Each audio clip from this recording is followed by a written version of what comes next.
ನಮಸ್ಕಾರ ವೀಕ್ಷಕರೇ. ಲೋಕಸಭಾ ಸಂಸತ್ನಲ್ಲಿ ರಾಹುಲ್ ಗಾಂಧಿಯ ಅಬ್ಬರ ಹೆಚ್ಚಾಗ್ತಾ ಇದೆ. ವಿಪಕ್ಷ ನಾಯಕ ಅಂದಮೇಲೆ ಅಬ್ಬರಿಸಲೇಬೇಕು. ಆಡಳಿತ ಪಕ್ಷ ತಪ್ಪು ಮಾಡಿದ್ರೆ ಅದನ್ನ ತಟ್ಟಿ ಕೇಳಬೇಕು, ಎಲ್ಲವೂ ನಿಜವೇ. ಆದ್ರೆ ಆ ಕೆಲಸ ಆಗದೆ ಬೇರೆ ಇನ್ನೇನೋ ಆಗ್ತಾ ಇದೆ ಅನ್ನೋದು ಪ್ರತಿಯೊಬ್ಬ ಭಾರತೀಯರ ಗಮನಕ್ಕೆ ಬರ್ತಾ ಇದೆ. ಅದಕ್ಕಿಂತ ಹೆಚ್ಚಾಗಿ ರಾಹುಲ್ ಹಾಗೂ ಕಾಂಗ್ರೆಸ್ನ ಇತರೆ ನಾಯಕರು ಪಕ್ಕಾ ಜಾತಿವಾದಿಗಳು ಅನ್ನೋದು ದಿನ ದಿನಕ್ಕೂ ಸಾಬೀತಾಗ್ತಾ ಇದೆ. ರಾಹುಲ್ ಯಾವ ವಿಚಾರ ಎತ್ತಿದ್ರೂ ಅದರಲ್ಲಿ ಜಾತಿಯನ್ನ ತರದೆ ಬೇರೆ ಮಾತು ಆಡ್ತಾನೆ ಇಲ್ಲ ಅನ್ನೋದು ಕೂಡ ಹಲವರಲ್ಲಿ ಆತಂಕವನ್ನ ಸೃಷ್ಟಿ ಮಾಡ್ತಾ ಇದೆ. ಇನ್ನೊಂದೆಡೆ ಕೈ ನಾಯಕರು ಸೆಂಟ್ರಲ್ ಸೆನ್ಸಸ್ ಬಗ್ಗೆ ಮಾತಾಡ್ತಾ ಇದ್ದಾರೆ. ಆದ್ರೆ ಇತ್ತ ಮಾಡಿರೋ ಸೆನ್ಸಸ್ ನ ಅವರದ್ದೇ ಸರ್ಕಾರ ಮುಚ್ಚಿಡ್ತಾ ಇದೆ. ಅಲ್ಲದೆ ಉತ್ತರದಿಂದ ದಕ್ಷಿಣದವರೆಗೂ ಎಲ್ಲಾ ಕಾಂಗ್ರೆಸ್ ನಾಯಕರು ವಿಭಜನೆಯ ಮನಸ್ಥಿತಿಯನ್ನ ಬೆಳೆಸಿಕೊಳ್ಳಬೇಕು ಅನ್ನೋ ನಿರ್ಧಾರಕ್ಕೆ ಬಂದಿದ್ದಾರಾ ಅನ್ನೋ ನಿಟ್ಟಿನಲ್ಲೂ ಕೂಡ ಚರ್ಚೆಗಳಾಗ್ತಾ ಇದೆ. ಹಾಗಿದ್ರೆ ರಾಹುಲ್ ಜಾತಿವಾದ ಹೇಗಿದೆ, ಇದರ ಹಿಂದಿರೋ ಉದ್ದೇಶ ಏನು, ಮುಂದೆ ಏನೆಲ್ಲ ನಡೆಯಬಹುದು, ಇದೆಲ್ಲವನ್ನ ಒನ್ ಬೈ ಒನ್ ವಿವರಿಸ್ತಾ ಹೋಗ್ತೀವಿ. ಈ ವಿಡಿಯೋವನ್ನ ತಪ್ಪದೆ ಕೊನೆ ತನಕ ನೋಡಿ. ಅದಕ್ಕೂ ಮುನ್ನ ಮೀಡಿಯಾ ಮಾನ್ಸ್ಟರ್ ಚಾನಲ್ ಅನ್ನ ತಪ್ಪದೆ ಸಬ್ಸ್ಕ್ರೈಬ್ ಮಾಡಿ. ಎಸ್, ನಮ್ಮ ದೇಶದ ದುರಂತ ಏನು ಗೊತ್ತಾ? ಎಲ್ಲರೂ ಸಮಾನರು ಅಂತ ಎಲ್ಲಾ ನಾಯಕರು ಹೇಳ್ತಾರೆ.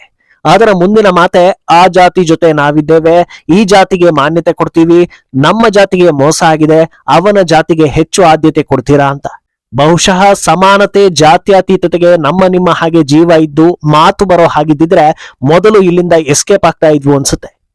ಅಂದಹಾಗೆ ಈ ಕೆಲಸವನ್ನ ಎಲ್ಲಾ ಪಕ್ಷದವರು ಮಾಡ್ತಾ ಇದ್ದಾರೆ. ಆದ್ರೆ ಕೂತ್ರೆ ನಿಂತ್ರೆ ಯಾವ ವಿಚಾರದ ಬಗ್ಗೆ ಬಾಯಿ ಬಿಟ್ರು ಅಲ್ಲಿ ಜಾತಿ ಜಾತಿ ಅಂತ ಬೊಬ್ಬೆ ಹೊಡಿತಾ ಇರೋದು ರಾಹುಲ್ ಗಾಂಧಿ ಅನ್ನೋದಕ್ಕೆ ಮೇಲಿಂದ ಮೇಲೆ ಸಾಕ್ಷ್ಯಗಳು ಸಿಗ್ತಾನೆ ಇವೆ. ಎಲ್ರಿಗೂ ಗೊತ್ತಿರೋ ಹಾಗೆ ಈ ಬಾರಿ ಎಲೆಕ್ಷನ್ಗೆ ಕಾಂಗ್ರೆಸ್ ಜಾತಿಯನ್ನೇ ಮುಂದಿಟ್ಟುಕೊಂಡು ಬಂದಿತ್ತು ಅನ್ನೋದು. ಎಲೆಕ್ಷನ್ ಮುಗಿದು ರಿಸಲ್ಟ್ ಬಂದು ವಿಪಕ್ಷ ಸ್ಥಾನ ಸಿಕ್ಕಿದ ಮೇಲೂ ಅದೇ ಅಸ್ತ್ರವನ್ನ ಮುಂದಿಟ್ಕೊಂಡು ರಾಜಕೀಯ ಮಾಡ್ತಾ ಇದ್ದಾರೆ ರಾಹುಲ್ ಗಾಂಧಿ. ಬಜೆಟ್ ಸಂಬಂಧ ನಡೆದ ಚರ್ಚೆಯಲ್ಲಿ ರಾಹುಲ್ ಗಾಂಧಿ ಮಹಾಭಾರತದ ಕಥೆಯನ್ನೆಲ್ಲ ಹೇಳಿ ದೊಡ್ಡ ಚರ್ಚೆಗೆ ನಾಂದಿ ಹಾಡಿರೋದನ್ನ ನೋಡಿದ್ರಿ. ಆದ್ರೆ ಅದಕ್ಕೂ ಮುಂಚೆ ರಾಹುಲ್ ಆಡಿದ ಕೆಲ ಮಾತುಗಳು ಈಗ ಸಿಕ್ಕಾಪಟ್ಟೆ ವೈರಲ್ ಆಗ್ತಾ ಇದೆ. ಬಜೆಟ್ ಮಂಡನೆಗೂ ಮುನ್ನ ಹಲ್ವಾ ಮಾಡಿ ತಿನ್ನೋದು ಸಂಪ್ರದಾಯ. ಈ ಬಾರಿಯೂ ಅದೇ ರೀತಿಯಲ್ಲಿ ಹಲ್ವಾ ಮಾಡಿ ತಿಂದು ನಂತರ ಬಜೆಟ್ ಮಂಡನೆಯನ್ನ ಮಾಡಲಾಯಿತು. ಈ ಹಲ್ವಾ ಸೇವನೆ ಫೋಟೋ ಪ್ರಿಂಟ್ ಹಾಕಿಸ್ಕೊಂಡು ಸೆಷನ್ಗೆ ಬರೋ ರಾಹುಲ್ ಗಾಂಧಿ ಯಾರಿಗೂ ಗೊತ್ತಿಲ್ಲದ ಒಂದು ವಿಚಾರವನ್ನ ಬಿಚ್ಚಿಡ್ತಾ ಹೋಗ್ತಾರೆ. ಅದೇನಂದ್ರೆ ಆ ಫೋಟೋದಲ್ಲಿ OBC SC ST ಸಮುದಾಯಕ್ಕೆ ಸೇರಿದವರು ಯಾರು ಇಲ್ಲ, ಇದೇ ರೀತಿ ಬಿಜೆಪಿ ಆಡಳಿತದಲ್ಲಿ ಸಿಹಿಯನ್ನ ಒಂದು ಜಾತಿಯವರು ತಿಂತಾ ಇದ್ದಾರೆ, ಬೇರೆಯವರಿಗೆ ಸಿಹಿಯೇ ಸಿಗ್ತಾ ಇಲ್ಲ ಅಂತ ಹೇಳ್ತಾರೆ. ಈ ಮಾತು ಕೇಳಿ ಎಲ್ಲರೂ ನಗ್ತಾರೆ. ಹಣಕಾಸು ಸಚಿವೆ ನಿರ್ಮಲಾ ಸೀತಾರಾಮನ್ ಹಣೆ ಮೇಲೆ ಕೈ ಇಟ್ಟು ನಗೋದಕ್ಕೆ ಶುರು ಮಾಡ್ತಾರೆ. ಮೇಲ್ನೋಟಕ್ಕೆ ಬಿಜೆಪಿಗೆ ಟಕ್ಕರ್ ಕೊಡೋದಕ್ಕೆ ರಾಹುಲ್ ಈ ಮಾತನ್ನ ಹೇಳಿದ್ದಾರೆ ಅನ್ನಿಸ್ಬೋದು. ಆದ್ರೆ ಸೂಕ್ಷ್ಮವಾಗಿ ಗಮನಿಸಿದ್ರೆ ಇದು ಭಾರತದ ಭವಿಷ್ಯದಲ್ಲಿ ಎಷ್ಟು ಅಪಾಯಕಾರಿ ಅನ್ನೋದರ ಅರಿವಾಗ್ತಾ ಹೋಗುತ್ತೆ. ಯಾಕಂದ್ರೆ ಚಿಕ್ಕ ಚಿಕ್ಕ ವಿಚಾರದಲ್ಲೂ ಜಾತಿ ತಂದು ರಾಜಕೀಯ ಮಾಡುವವರು ತಮ್ಮ ಲಾಭಕ್ಕಾಗಿ ಏನು ಬೇಕಾದ್ರೂ ಮಾಡ್ತಾರೆ. ಇದನ್ನ ಸ್ವತಃ ರಾಹುಲ್ ಮಾಡಿರದೆ ಅವರ ಟೀಮ್ ಹೇಳಿಕೊಟ್ಟ ಹಾಗೆ ಅವರು ಮಾಡಿರ್ಲೂಬಹುದು. ಆದ್ರೆ ಈ ಸೂಕ್ಷ್ಮ ವಿಚಾರಗಳಲ್ಲಿ ಜಾತಿ ಹುಡುಕೋ ಲೆವೆಲ್ಗೆ ಅವರ ಟೀಮ್ ಇದೆ ಅಂದ್ರೆ ಇದು ವಿನಾಶಕಾರಿ ಸಂದೇಶವನ್ನ ಕೊಡ್ತಾ ಇದೆ ಅನ್ನೋ ನಿಟ್ಟಿನಲ್ಲೂ ಕೂಡ ಚರ್ಚೆಗಳಾಗ್ತಾ ಇದೆ. ಈ ಅಮ್ಮ ಮಗನಿಗೆ ದೇಶವನ್ನ ಹೊತ್ತಿ ಉರಿಸೋದ್ರಲ್ಲಿ ಬಹಳ ಸಂತೋಷ ಇದೆಯೇನೋ ಅಂತಲೂ ಕೆಲವರು ಆಕ್ರೋಶವನ್ನ ಹೊರ ಹಾಕ್ತಾ ಇದ್ದಾರೆ. ಇನ್ನು ಕೇವಲ ಇದೊಂದೇ ಬಾರಿ ಈ ರೀತಿ ಮಾಡಿದಿದ್ರೆ ಏನೋ ಕಾಕತಾಳೀಯ ಅನ್ಬೋದಿತ್ತು.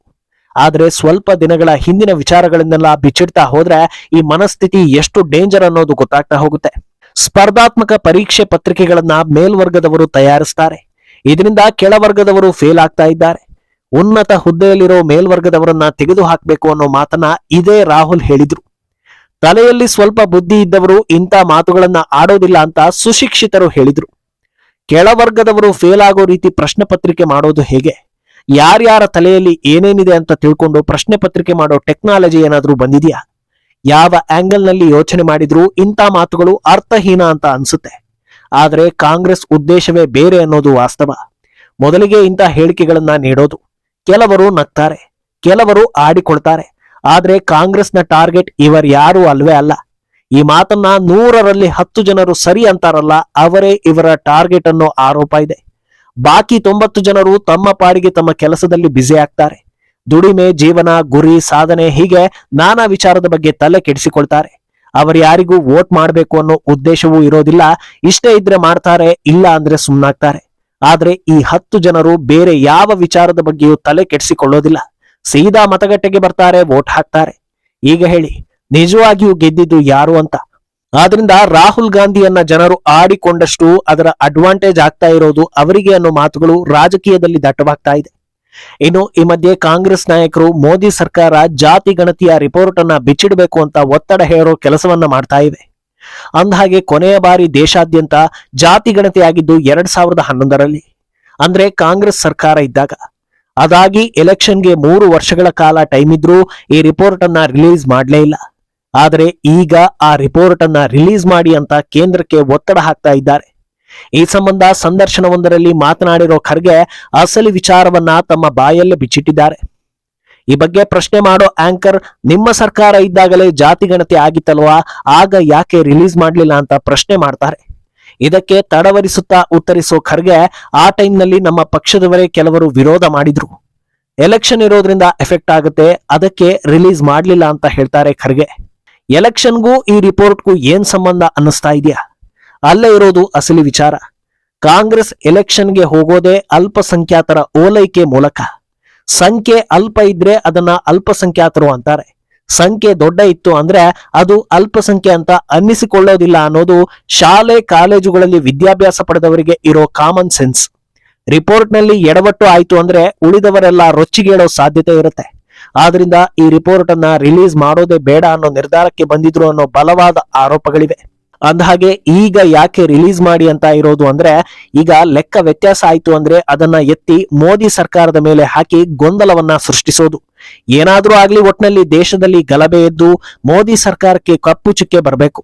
ಗಲಭೆಯಲ್ಲಿ ಜನರಿಗೆ ತೊಂದರೆ ಬೇಕಾದ್ರೂ ಆಗ್ಲಿ, ಸಾವು ನೋವು ಬೇಕಾದ್ರೂ ಆಗ್ಲಿ, ಒಟ್ನಲ್ಲಿ ಜಾತಿ ವಿಚಾರದಲ್ಲಿ ಬಿಜೆಪಿ ಸಿಕ್ಕಿ ಹಾಕೊಳ್ಬೇಕು ಅನ್ನೋ ದುರುದ್ದೇಶ ಇದೆ ಅನ್ನೋ ನಿಟ್ಟಿನಲ್ಲೂ ಕೂಡ ಚರ್ಚೆಗಳಾಗ್ತಾ ಇವೆ. ಇನ್ನು ಕರ್ನಾಟಕದಲ್ಲೂ ಕೂಡ ಸಿದ್ದರಾಮಯ್ಯ ಸರ್ಕಾರ ಜಾತಿ ಗಣತಿ ಮಾಡಿಸಿತ್ತು. ಆದ್ರೆ ಅದರ ರಿಪೋರ್ಟ್ ಇಂದಿಗೂ ಕೂಡ ಯಾರ ಕೈಗೂ ಸಿಗೋದಿಲ್ಲ. ಈ ಬಗ್ಗೆ ಕಾಂಗ್ರೆಸ್ ನಾಯಕರು ತುಟಿಯೇ ಬಿಚ್ಚೋದಿಲ್ಲ. ಅದಕ್ಕೆ ಕಾರಣ ಏನು ಅನ್ನೋ ಚರ್ಚೆಗಳು ಕೂಡ ನಡೆದಿದ್ವು. ಕರ್ನಾಟಕದಲ್ಲೂ ಕಾಂಗ್ರೆಸ್ ವೋಟ್ ಬ್ಯಾಂಕ್ ಜನಸಂಖ್ಯೆ ಹೆಚ್ಚಾಗಿದೆ. ಇದು ರಿವೀಲ್ ಆದ್ಮೇಲೂ ಅಲ್ಪಸಂಖ್ಯಾತರು ಅಂತ ಹೇಳಿದ್ರೆ ಶಾಲೆ ಕಾಲೇಜಿನಲ್ಲಿ ವಿದ್ಯಾಭ್ಯಾಸ ಪಡೆದವರು ದನಿ ಏರಿಸೋ ಸಾಧ್ಯತೆ ಇರುತ್ತೆ ಅನ್ನೋ ಆತಂಕ ಇದೆ. ಅದೇ ಕಾರಣಕ್ಕೆ ಇನ್ನೂ ಕೂಡ ರಿವೀಲ್ ಮಾಡಿಲ್ಲ ಅನ್ನೋ ಆರೋಪಗಳು ಕೇಳಿ ಬರ್ತಾ ಇವೆ. ಇನ್ನು ಇದೆಲ್ಲದರಿಂದ ಆಚೆಗೆ ಮತ್ತೊಮ್ಮೆ ವಿಭಜನೆಯ ಮಾತುಗಳು ಕೂಡ ಕೇಳಿ ಬರ್ತಾ ಇದೆ. ಈ ಹಿಂದೆ ದಕ್ಷಿಣ ಭಾರತ ಪ್ರತ್ಯೇಕ ಅನ್ನೋ ಅರ್ಥದಲ್ಲಿ ಮಾತನಾಡಿದ್ದ ಡಿ.ಕೆ. ಸುರೇಶ್ ಮತ್ತೊಮ್ಮೆ ಅದನ್ನ ಪುನರುಚ್ಚಾರ ಮಾಡಿದ್ದಾರೆ. ಕಳೆದ ಬಾರಿಗೆ ಆ ಮಾತು ಹೇಳಿದಾಗಲೇ ಕಾಂಟ್ರವರ್ಸಿ ಆಗಿತ್ತು. ಆದ್ರೆ ಈಗ ಮತ್ತೊಮ್ಮೆ ಅದೇ ಮಾತನ್ನ ಹೇಳೋದನ್ನ ನೋಡಿದ್ರೆ ಹೈಕಮಾಂಡ್ ಬೆಂಬಲ ಇರ್ಬೋದು ಅಂತ ವ್ಯಾಖ್ಯಾನಿಸಲಾಗ್ತಾ ಇದೆ. ಒಟ್ನಲ್ಲಿ ಸಮಾನತೆ ಅನ್ನೋ ಮಾತನ್ನ ಹೇಳೋ ಕೈ ನಾಯಕರೇ ಜಾತಿ ಅನ್ನೋದನ್ನ ಜಾಸ್ತಿ ಹೇಳ್ತಾರೆ ಅನ್ನೋದು ಮೇಲ್ನೋಟಕ್ಕೆ ಎದ್ದು ಕಾಣಿಸ್ತಾ ಇದೆ. ಆದ್ರೆ ವೋಟ್ ಬ್ಯಾಂಕ್ ಅವರ ಬೆನ್ನಿಗೆ ಗಟ್ಟಿಯಾಗಿರೋದ್ರಿಂದ ಇದೆಲ್ಲವನ್ನ ನೋಡಿ ಸುಮ್ಮನಿರ್ಬೇಕು ಅನ್ನೋದು ಕೆಲವರ ಅನಿಸಿಕೆ. ಈ ಬಗ್ಗೆ ನಿಮ್ಮ ಅಭಿಪ್ರಾಯವನ್ನ ತಪ್ಪದೆ ಕಾಮೆಂಟ್ ಮೂಲಕ ತಿಳಿಸಿ.